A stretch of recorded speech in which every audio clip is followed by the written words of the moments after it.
At 4:30 a.m. June 6, 1944, Allied troops were already dying on the beaches of Normandy. Naval guns thundered across the English Channel. Aircraft roared overhead. Men drowned under the weight of their own gear before reaching shore. The invasion that would decide the future of Europe had begun. But hundreds of miles away, deep inside German headquarters, something was wrong. Maps were spread across long tables. Red and blue pins marked coastlines. Divisions armored reserves. Telephones rang, then fell silent. Reports arrived in fragments. Normandy, paratroopers, naval landings. Yet the most powerful German formations in the West did not move. They stayed where they were, not because commanders were asleep, not because orders were delayed, but because German generals were waiting for something else, or someone. For months, German intelligence had been tracking a single Allied commander with unusual intensity. More files, more intercepted communications, more aerial reconnaissance. His movements were flagged as high priority. Every rumor about his location was logged, analyzed, debated. Not the supreme Allied commander, not the British field marshal. One American. Wherever this man appeared, disaster followed for German defenses. And on this morning, as Normandy burned, that man was nowhere to be seen. At 5:45 a.m., reports reached Berlin confirming that the landings in Normandy were massive. This was not a raid. This was not a diversion by a handful of divisions. Entire armies were coming ashore. Still, the armored reserves did not move, because German commanders believed something far worse was coming. They believed the real blow had not yet fallen. The shortest crossing of the Channel lay further north. The terrain there favored tanks. Roads were wider. Supply lines would be shorter. If the Allies were serious about ending the war quickly, that was where they would strike. And if that was the real target, there was only one man who would be trusted to lead it. The absence of that man mattered more than the presence of entire Allied armies. Inside German command rooms, officers stared at maps in silence. The question was not whether Normandy was important. The question was whether it was the trap. Because this American commander had a reputation. When he attacked, he did not wait. He did not build strength slowly. He did not give his enemy time to adjust. He moved before systems caught up, before intelligence confirmed, before doctrine allowed. German officers had seen this before. In North Africa, American units that were supposed to be inexperienced suddenly became aggressive, disciplined, and fast. In Sicily, Allied forces appeared in places German planners believed were unreachable within the given time frame. Withdrawal routes closed sooner than expected. Evacuations turned chaotic. Each time the same pattern emerged. The front moved too quickly, reports arrived too late, and German countermeasures came after the damage was already done. This commander did not fight like an American German officers noted. He fought like one of them, like a Panzer leader who understood that speed was not a supporting element of war. Speed was the war. That belief terrified them, because German military doctrine was built on timing. Reserves were held back for the decisive moment. Armored forces were not wasted. They were unleashed when certainty existed, but certainty was exactly what this man destroyed. Now, in the early hours of D-Day, German generals faced a dilemma no textbook addressed. If Normandy was the main invasion, every hour of hesitation would cost thousands of lives and risk collapse. If Normandy was the feint, moving armored reserves too soon, would open the path to catastrophe elsewhere, and the only clue they trusted was the absence of one American commander. By 7:20 a.m., field headquarters across Western Europe reported the same thing. The landings continued. The pressure increased. The fighting intensified. Still, the reserves stayed put, because the German High Command believed that when the real invasion came, it would come fast. Too fast to stop once it began. And they believed only one man would be capable of leading something like that. On this morning, with Europe holding its breath, German generals made a decision that would echo through the rest of the war. They chose to wait, not for confirmation, not for clarity, but for a man who had not yet appeared. And in doing so, they set the stage for one of the most devastating miscalculations in modern military history. Because the longer they waited, the more ground slipped away. And when they finally realized what was happening, it would already be too late. By the time the sun rose fully over Normandy, the invasion was no longer a question of scale. It was real, it was massive, and it was irreversible. At 8:15 a.m., German situation reports confirmed that multiple Allied divisions were firmly ashore. Beachheads were expanding. Naval fire support continued without pause. Air superiority belonged entirely to the enemy. Under normal doctrine, this was the moment armored reserves were released. But nothing happened. Because this war was no longer being decided only by troop movements or firepower. It was being shaped by memory.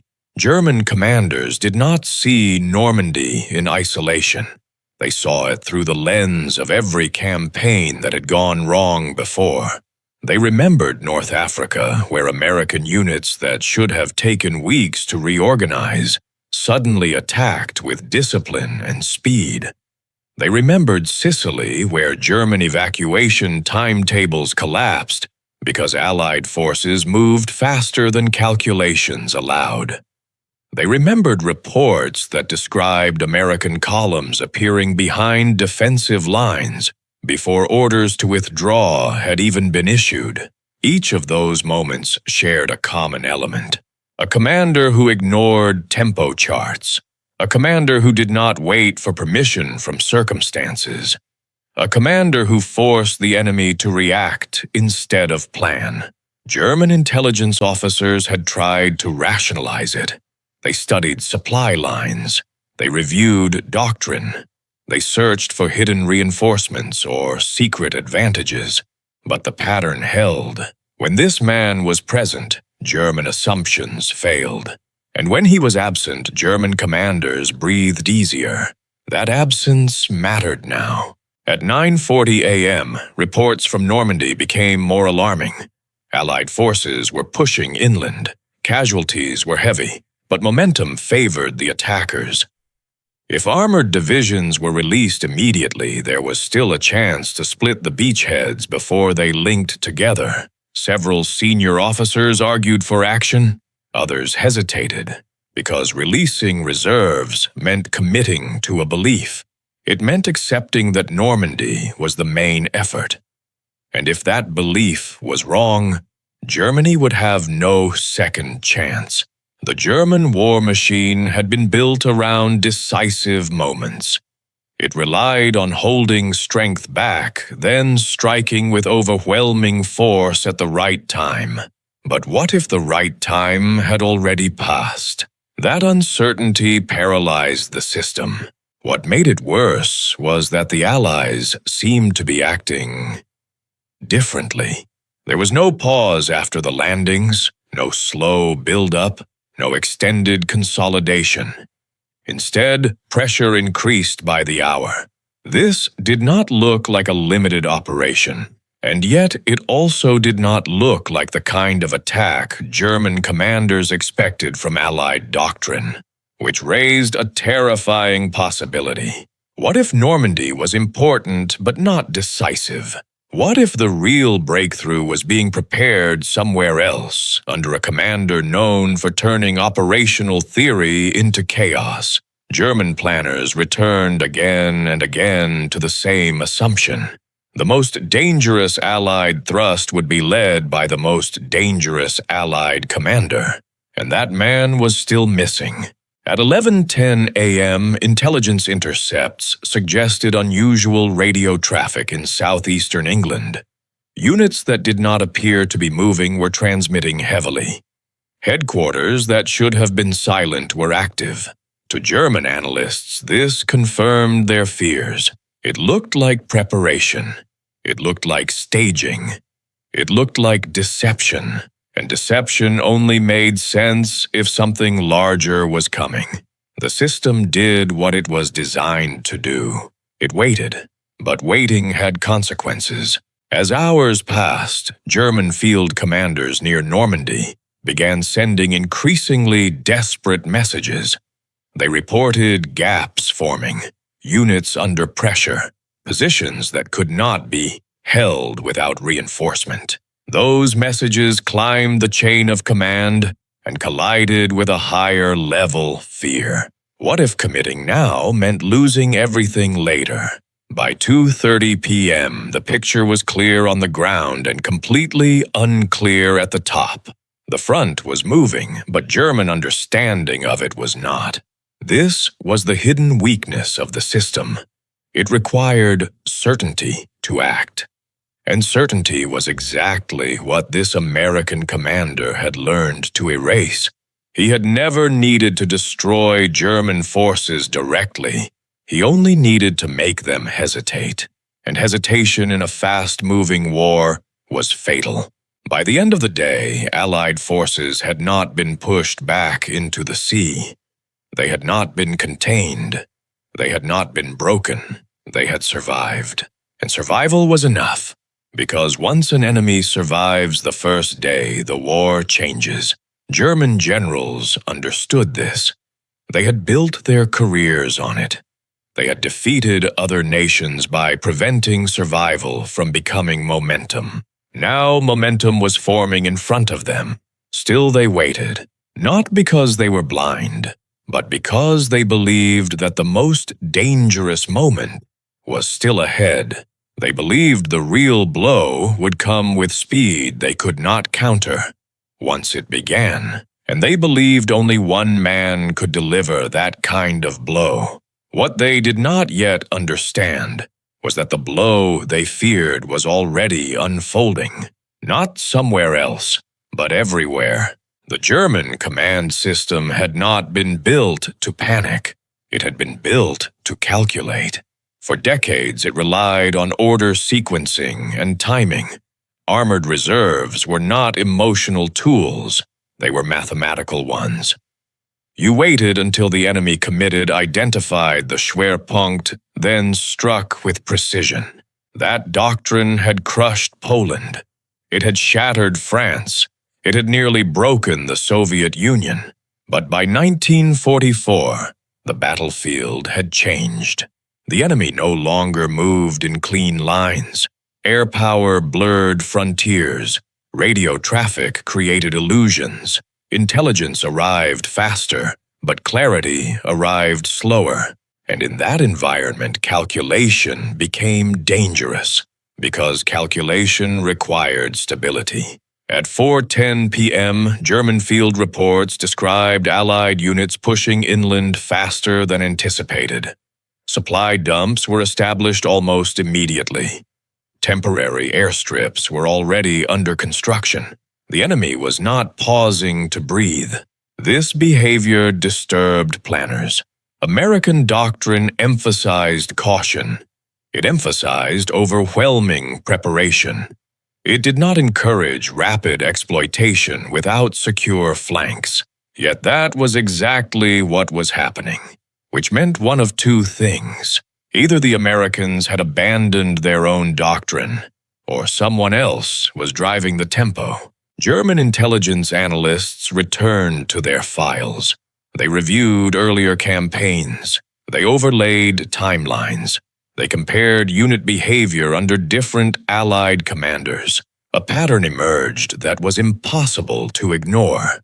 When most Allied commanders advanced, German defenses bent but held. Withdrawal schedules remained intact. Counterattacks were possible. When this one commander was involved, none of that applied. German officers did not describe him as reckless. They described him as accelerating reality. He did not give the enemy time to transform information into action. Decisions that normally took days were rendered meaningless in hours. That was the danger, not aggression, speed. By 6:50 p.m., German headquarters faced a contradiction. On one hand, Normandy demanded immediate reinforcement. Every instinct of battlefield command screamed for action. Delay meant loss. On the other hand, committing reserves meant surrendering strategic flexibility. It meant betting the war on one assumption, and that assumption hinged on a single question. Where was he? The system searched for confirmation the way it always had, through intelligence. Radio intercepts were analyzed line by line. Aerial photographs were re-examined. Reports from agents were cross-checked for consistency. What they found only deepened the problem. Large formations in southeastern England appeared active without moving. Headquarters that should have been silent were transmitting. Vehicles were seen during reconnaissance flights, but patterns did not align with known logistics flows. To German planners, this looked deliberate. It looked like preparation without commitment. It looked like bait. The possibility that Normandy was only one arm of a larger operation grew harder to dismiss, and the system reacted the only way it knew how. It delayed. By 8:30 p.m., the German High Command issued carefully worded guidance. Armored reserves were to remain in position. Field commanders were instructed to hold with existing forces. Further intelligence was required before decisive action. On paper, it was a rational choice. In reality, it surrendered the initiative. The flaw was not cowardice. It was structure. German command culture centralized decision-making at moments when decentralization was required. Authority moved upward just as the battlefield demanded speed at the edges. The system trusted doctrine more than instinct, and instinct was what this American commander had learned to exploit. He understood something fundamental. Wars were not won by perfect information. They were won by acting, while the enemy was still trying to understand what was happening. This was why German commanders feared him more than others. Not because he was unpredictable in a chaotic sense, but because he was unpredictable in a disciplined one. He acted decisively without waiting for certainty. That quality did not fit into German planning models. Now, as night fell on the first day of the invasion, German commanders faced a truth they did not yet articulate. They were no longer controlling events. They were reacting to the absence of a man. And absence was not evidence. It was a trap. Because while the system waited for confirmation, momentum was building. Allied forces were not winning yet, but they were surviving. And survival was contagious. By 11:20 p.m., reports from the front described something new.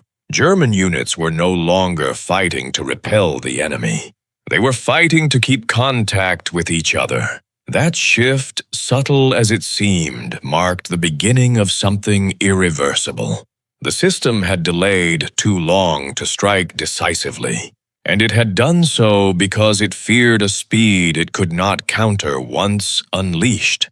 What German commanders did not realize was that the war they feared had already begun, not with tanks, not with artillery, but with time slipping away faster than their system could respond. And the man they were waiting for did not need to appear yet, because the damage was already being done. While German commanders debated uncertainty, someone else had already made up his mind. Not that morning, not the night before, but weeks earlier, at 6:30 a.m., June 6, 1944, inside a modest command post in southern England, an American headquarters was already awake. Maps were laid out, orders were written. Staff officers moved with purpose, not urgency. This was not reaction. It was execution. The commander at the center of this headquarters did not wait for confirmation from Normandy. He did not need to.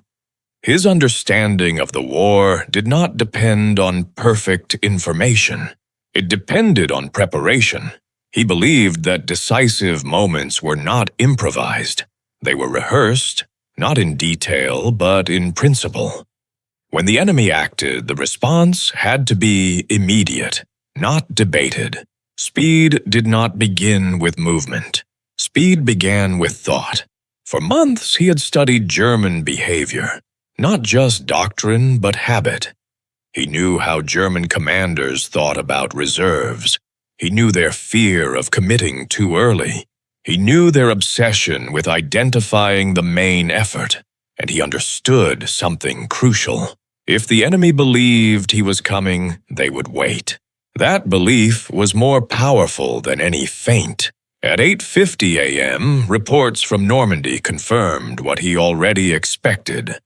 The landings were costly but successful. Beachheads were holding. German resistance was fierce but fragmented. This did not change his plan, because his role was not to win the first day. It was to win the days that followed. While German commanders searched for certainty, this American commander focused on opportunity. He did not ask where the enemy was strongest. He asked where the enemy would be slow. He understood that the German system built on control and timing struggled when forced to react quickly across multiple axes. Once stretched, it lost coherence. Orders lagged, units hesitated, momentum evaporated.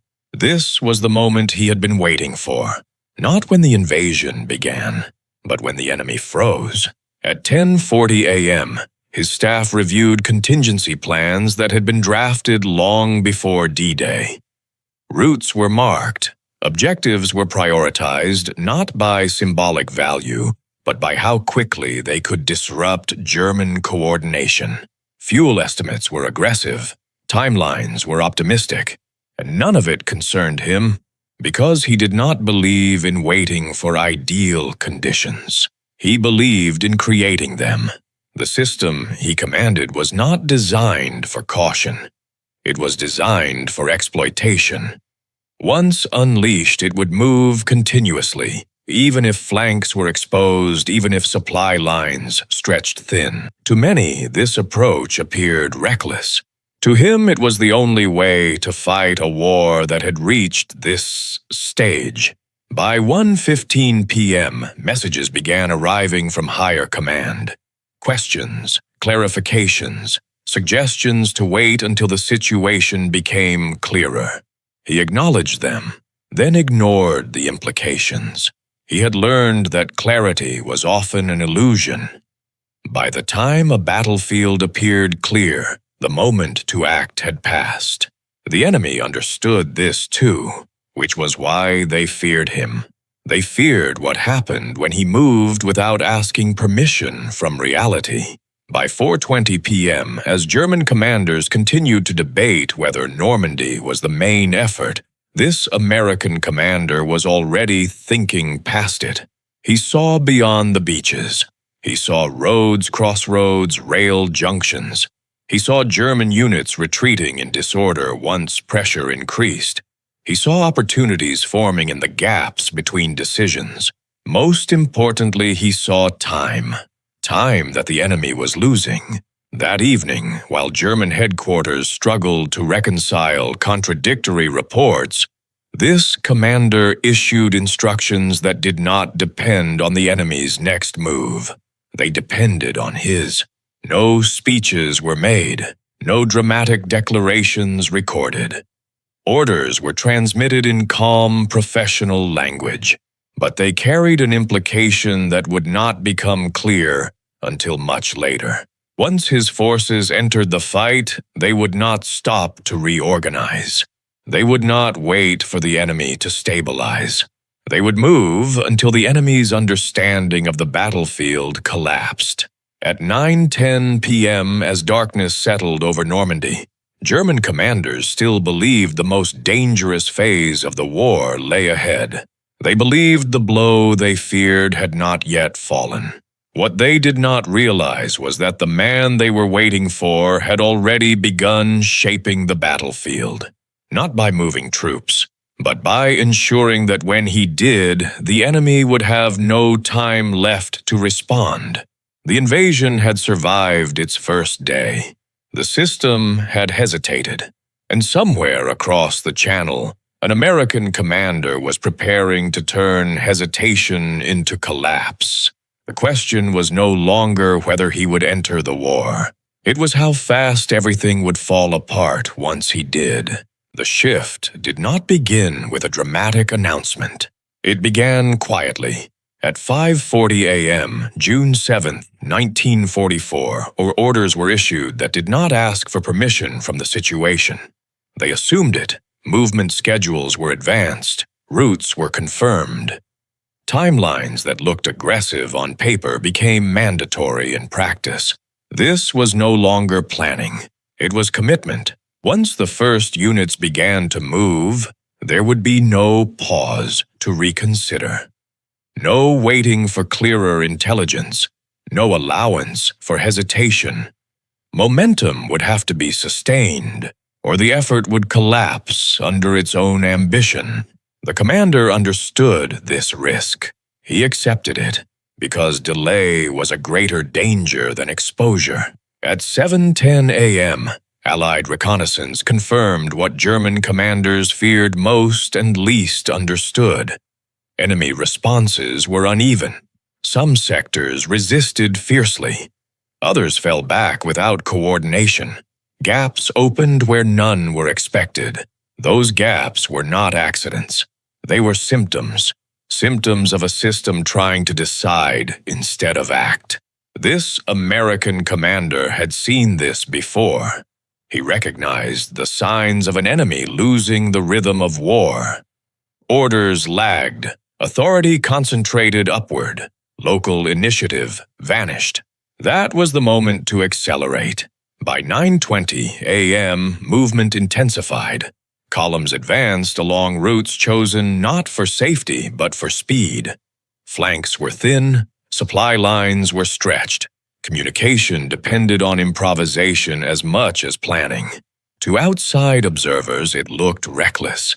To him, it looked necessary. War at this stage was not about perfection. It was about imbalance. Once imbalance appeared, it had to be exploited before the enemy could restore coherence. At 11:40 a.m., German intelligence began to register something unsettling. Reports described Allied units appearing sooner than anticipated. Defensive positions prepared for later phases of the campaign were already under pressure. This did not fit expectations. The assumption had been that the Allies would consolidate first, that they would move deliberately, securing each gain before advancing further. Instead, pressure came immediately. German commanders tried to respond. They issued counter-orders. They requested clarification. They asked for permission to reposition units. Those requests climbed the hierarchy and slowed with each step. By the time answers returned, circumstances had already changed. This was the effect the American commander sought. He was not trying to destroy German forces outright. He was trying to outrun their decision-making process. At 2:50 p.m., reports from German field units grew more urgent. Communications became fragmented. Commanders struggled to understand whether they were facing local probes or the beginning of something larger. The uncertainty spread, and uncertainty multiplied hesitation. That afternoon, The American commander reviewed updates without visible concern. The picture unfolding matched what he had anticipated, not because he knew exactly what the enemy would do, but because he knew how long it would take them to decide. He had built his entire approach around that delay. Speed was not measured by distance. It was measured by how quickly one side forced the other to doubt its own understanding. By 5:30 p.m., the consequences of hesitation were becoming visible. German units pulled back to avoid encirclement, only to discover that neighboring units had not moved. Gaps widened. Coordination eroded. No single German decision caused this. The system itself was doing it. As night approached, Allied momentum did not slow. There was no operational pause, no clean break between phases. Movement continued into darkness, guided by urgency rather than certainty. This was deliberate. The commander believed night amplified confusion for an enemy already struggling to interpret events. Darkness multiplied errors. Delayed reports became meaningless. Maps aged faster than they could be updated. By 9:40 p.m., German headquarters began to acknowledge a growing problem. The battlefield was changing faster than their understanding of it. They still believed the decisive blow lay elsewhere. They still feared committing reserves too soon. But now, they faced an additional reality. If they waited much longer, there might be nothing left to commit them against. What they could not yet admit was that the decision they feared making had already been made for them. Not by tanks, not by artillery, but by time. Time that had been seized, accelerated, and weaponized by a commander who refused to wait for the war to become clear. As the second day of the invasion ended, German commanders faced a choice narrowing by the hour. Act now without certainty, or continue waiting and risk losing control entirely. They chose to wait a little longer, and that hesitation would soon cost them more than they could afford to lose. The breakdown did not announce itself with a single collapse. It unfolded in fragments. At 6:10 a.m., June 8, 1944, German field headquarters across Normandy reported a problem that could not be solved by doctrine.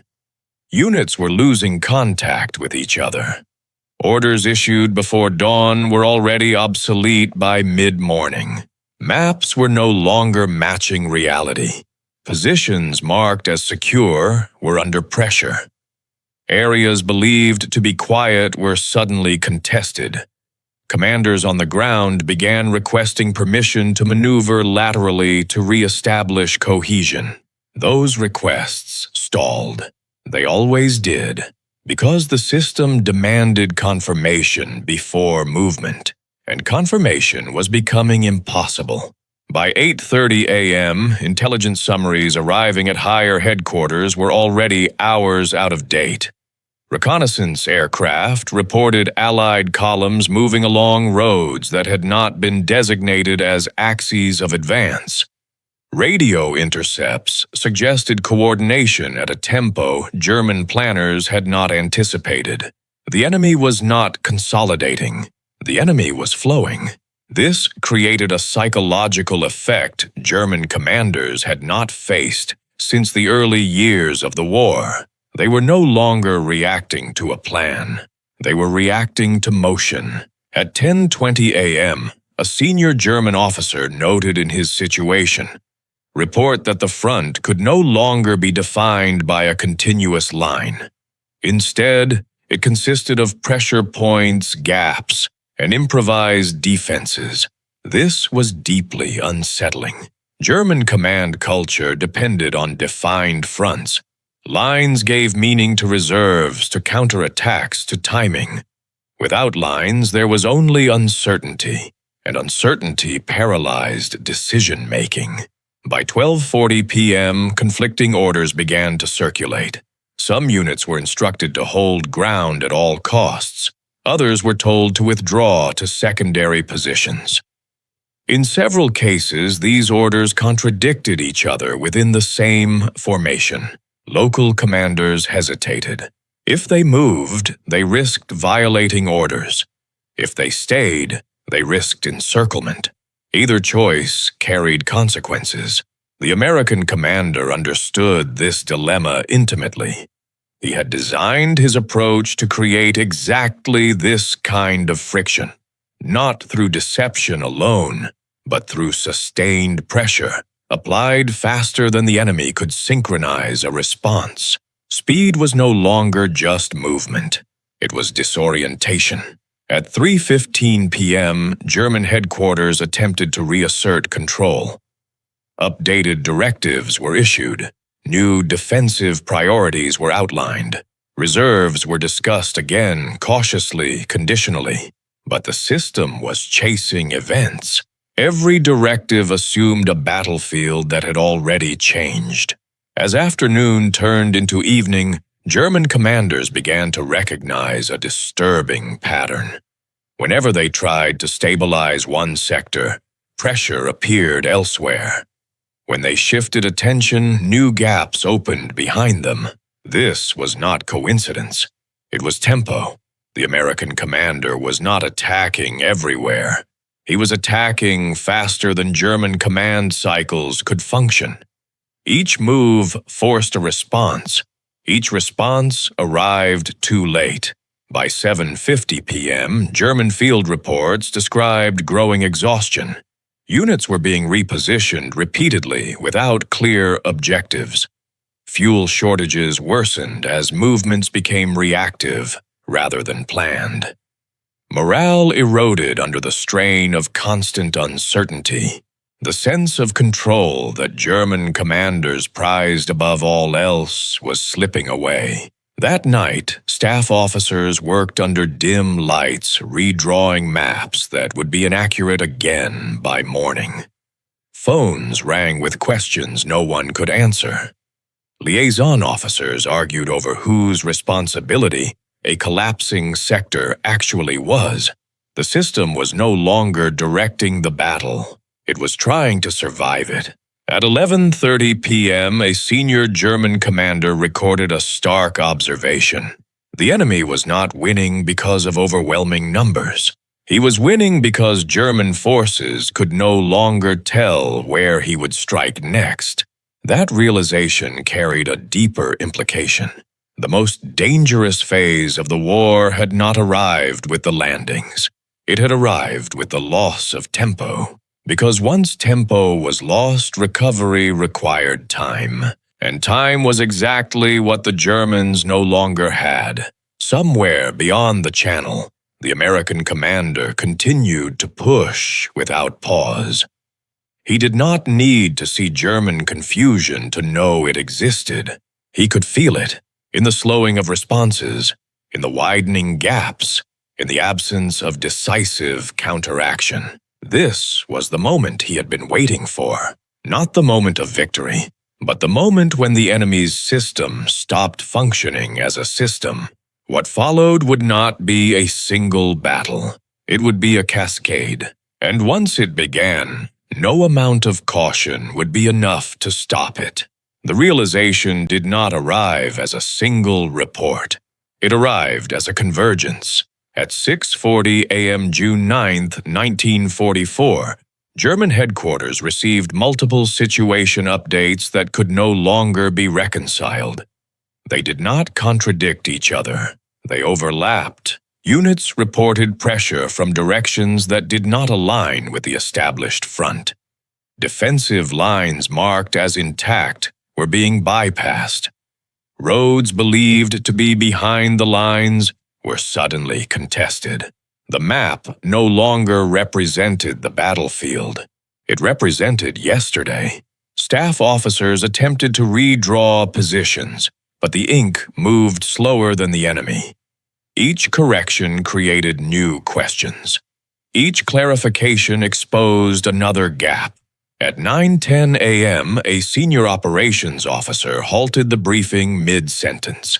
He stared at the updated map in silence, then said something no one expected to hear. "This cannot be right." Not because the information was unclear, but because it was too consistent. The same pattern appeared across separate sectors. German units were not being destroyed in place. They were being displaced, turned, and forced to move repeatedly until cohesion dissolved. This was not a breakthrough in the traditional sense. It was a collapse in orientation. By 11:30 a.m., commanders in the field stopped asking where the main Allied thrust was. They began asking where it was not. That question had no answer. Every attempt to stabilize one axis exposed vulnerability on another.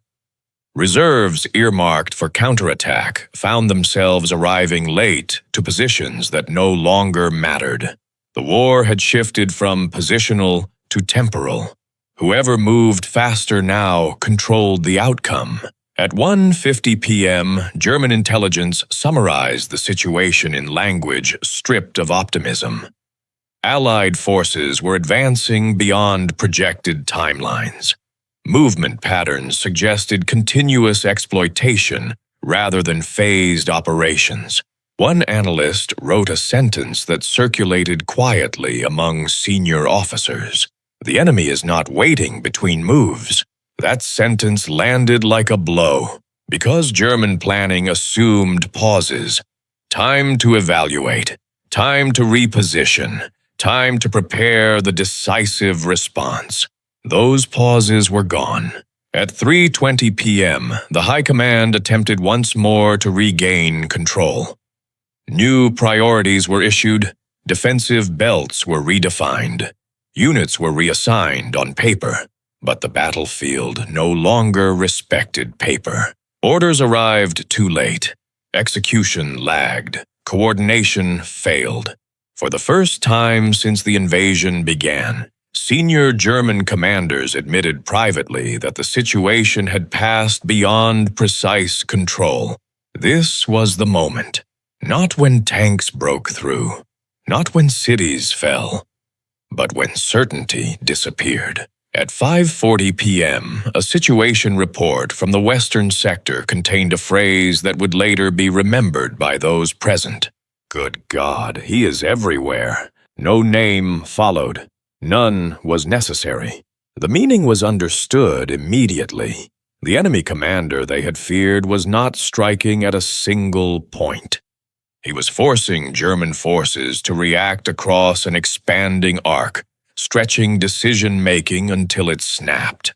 What German commanders had interpreted as absence was not absence at all. It was positioning.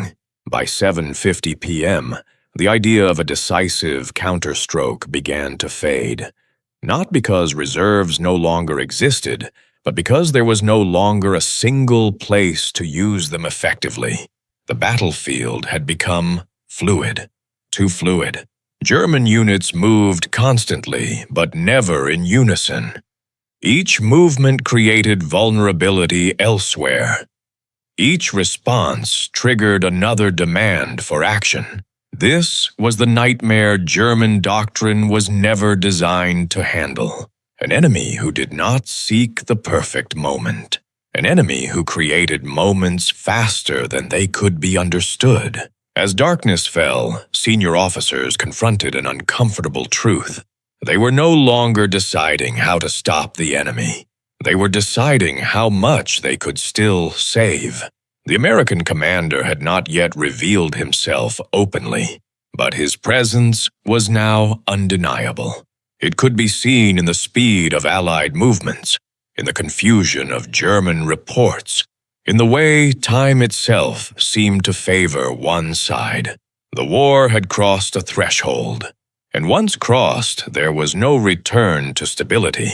What followed would not be measured in days or weeks. It would be measured in how quickly the German system continued to unravel once the man they feared finally stepped fully into the open. The name appeared quietly, not in a speech, not in a broadcast, but in a German intelligence summary marked urgent. At 8:20 a.m. June 10, 1944, a briefing circulated among senior German commanders in the West. It was short, direct, almost restrained. It stated that the Allied commander whose absence had shaped German expectations was no longer absent. He had taken command. The name did not surprise anyone in the room. It confirmed what many had already suspected. George S. Patton. The reaction was immediate, and it was not confusion.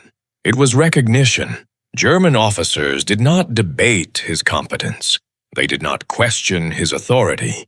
They understood what his presence meant because they had seen the pattern before. Speed would increase, pressure would spread, and hesitation would become fatal. At 10:30 a.m., German field reports began reflecting this shift. Allied movements intensified across a widening front. Columns advanced with minimal pauses. Axes of advance multiplied, forcing German units to divide attention and resources. This was not a single thrust. It was a continuous series of problems arriving faster than solutions could be formed. Patton did not enter the battlefield gradually. He did not probe cautiously. He accelerated what was already unstable. His approach was simple and ruthless. Move faster than the enemy can decide. By 1:15 p.m., German headquarters noted that Allied forces were exploiting secondary roads and unexpected routes. Defensive positions prepared to stop deliberate advances were bypassed. Commanders reported enemy units appearing in rear areas without warning.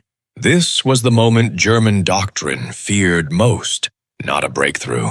A penetration without pause. Patton understood that German command culture depended on restoring order before acting. He denied them that opportunity. Every hour without clarity multiplied German hesitation. By 3:40 p.m., the strategic consequences became visible. German units that had survived the initial landings were now being forced into constant movement. Fuel shortages worsened, communications degraded, morale faltered under the strain of relentless tempo. The battlefield was no longer organized around lines. It was organized around speed. Patton's influence extended beyond his own formations. Other Allied units adjusted their behavior intentionally or not to match the pace. The entire front began to move differently, faster, less predictably, with fewer pauses. At 6:10 p.m., German commanders acknowledged a shift in the nature of the campaign. What had begun as an effort to contain a landing was becoming a struggle to preserve coherence. Reserves were discussed again urgently now, but options narrowed with every passing hour. Committing them risked being outmaneuvered. Holding them back risked irrelevance. Patton had created a dilemma with no clean solution. He did not need to destroy German forces outright. He only needed to keep them reacting. By nightfall, the realization settled in. The battle for Normandy was no longer the decisive issue. The decisive issue was whether German forces could survive the pace of the war that had just been imposed on them. Patton had not changed the geography. He had changed time. And once time favored the attacker, the defender's choices vanished one by one. As darkness spread across the front, German commanders understood something they would later admit openly. They had built their defense around stopping a man. Now that man was here, and the war was about to move faster than they ever believed possible. Once the tempo changed, it could not be contained. By 7:20 a.m., June 11, 1944, German headquarters across Western Europe were no longer discussing how to stop the advance. They were discussing how to prevent the collapse from spreading. What had begun as pressure in Normandy was now reshaping the entire operational picture. Patton's forces did not pause to consolidate victories. They flowed through gaps created by hesitation, turning local successes into strategic problems. Each advance forced German commanders to respond, and each response exposed another vulnerability. This was the domino effect the German system feared most. When one sector bent, neighboring sectors were forced to adjust. When those sectors adjusted, their neighbors followed. The result was not a clean retreat. It was drift. At 9:40 a.m., German situation maps showed something unprecedented. The front was no longer a line. It was a series of moving fragments, each reacting to pressure that arrived too quickly to counter. Reserves existed, but they could not be positioned effectively. Every attempt to mass strength risked being outflanked. Every effort to hold ground risked encirclement. Patton exploited this relentlessly. He did not seek decisive battles for their own sake. He sought movement. He sought momentum. He sought to keep German commanders perpetually one decision behind reality.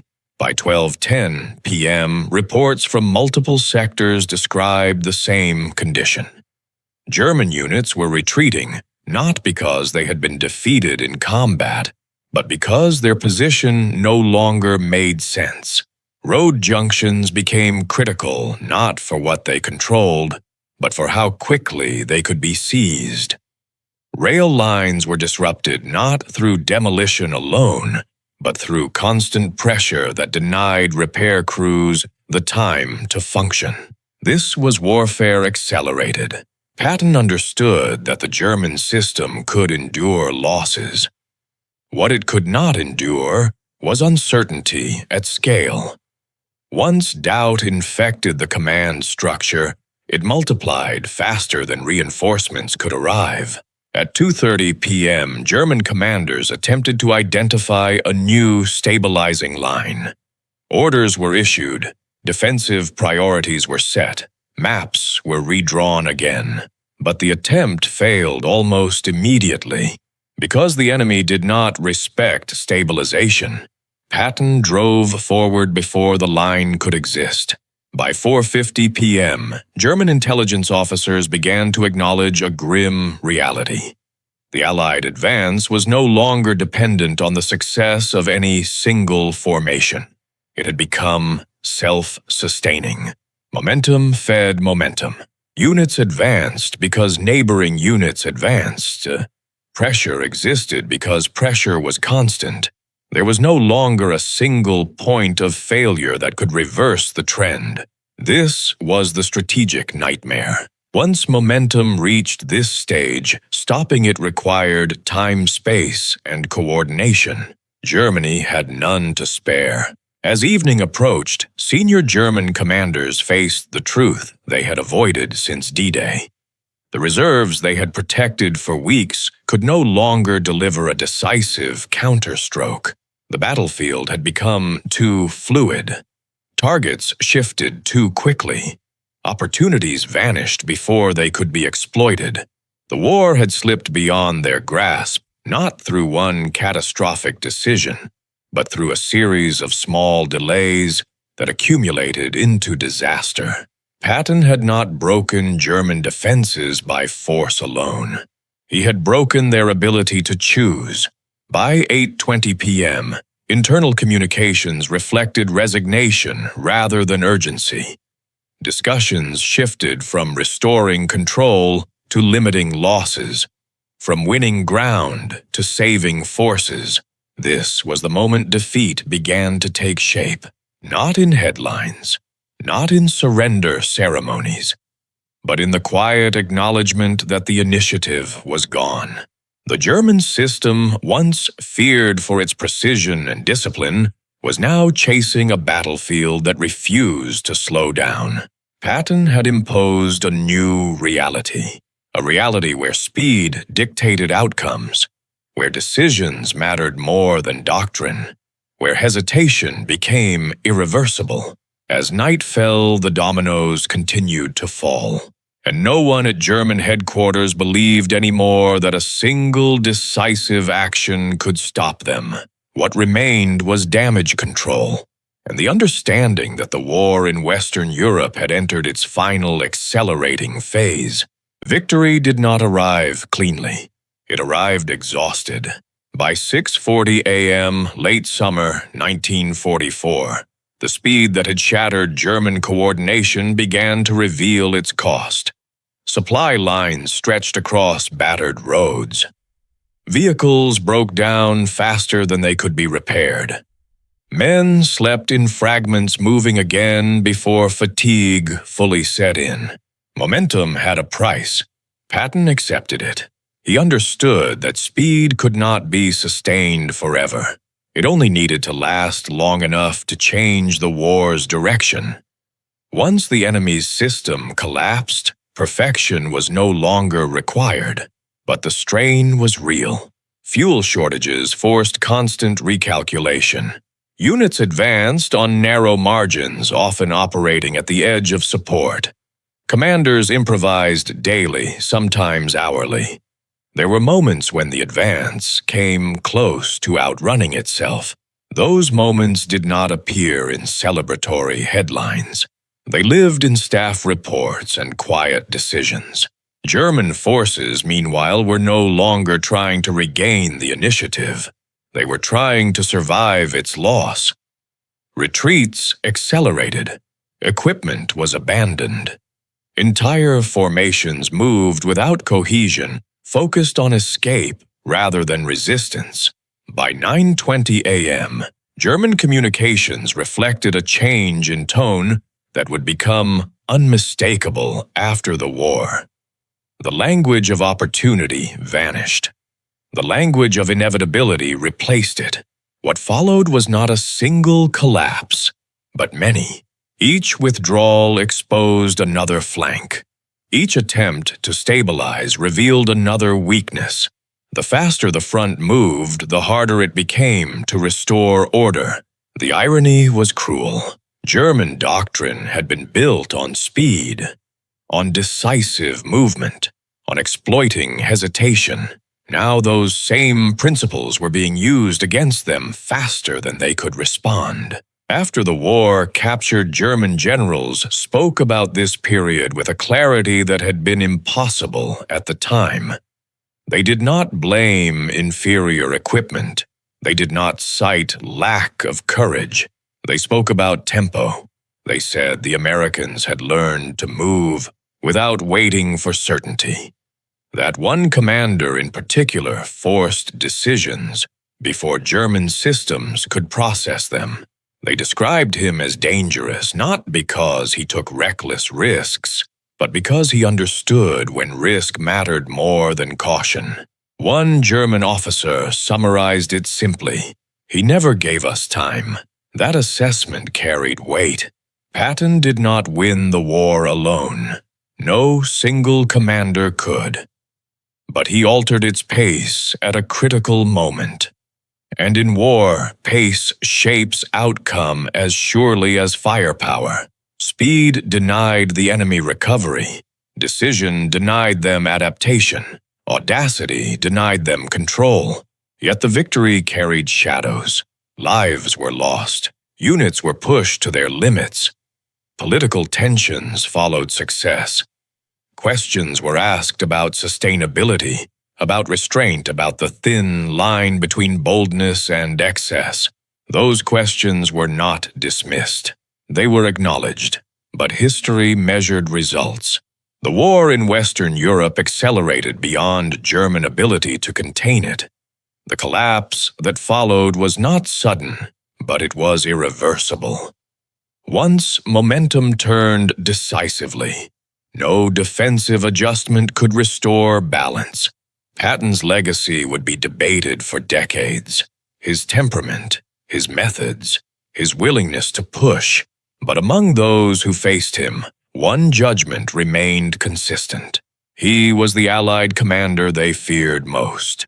Not because he was unpredictable, but because he acted while others were still deciding whether to act at all. As the war moved toward its end, the lesson hardened into something uncomfortable. Wars are not always won by the side with better plans. They are often won by the side willing to move before the plan feels safe. Patton understood that truth instinctively. He knew that history rarely rewards hesitation, that decisive moments do not wait for consensus, and that once the window opens, it closes quickly. In the end, the question is not whether others could have commanded differently. It is whether they would have dared to move as fast. Because when the moment came, speed did not just change the battlefield. It changed history, and history once accelerated does not slow down again.